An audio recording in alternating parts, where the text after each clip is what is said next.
yeah.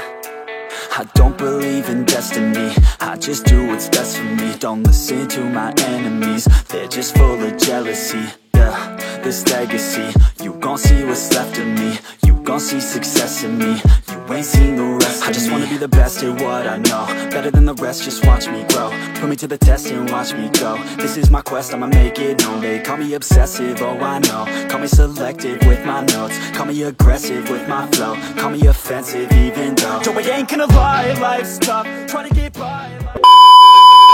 So yun guys, today's video isa sound test natin yung Pia horn.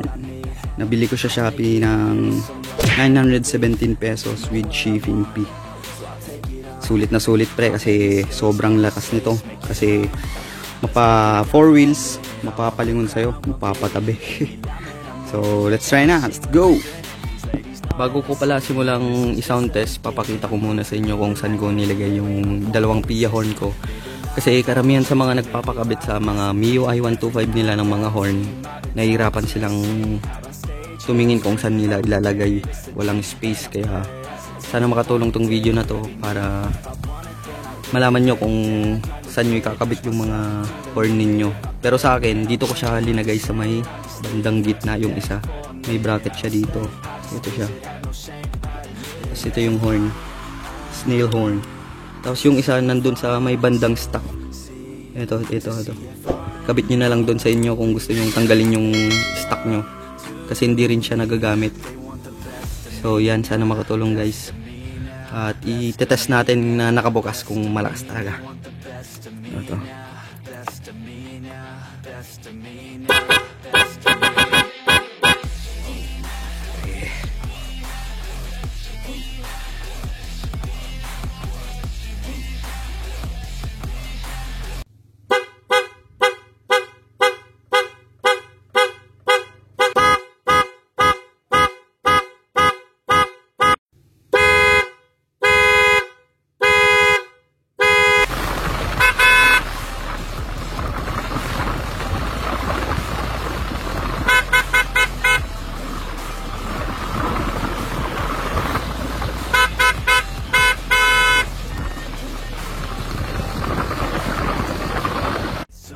Silence all the haters as they see us making moves.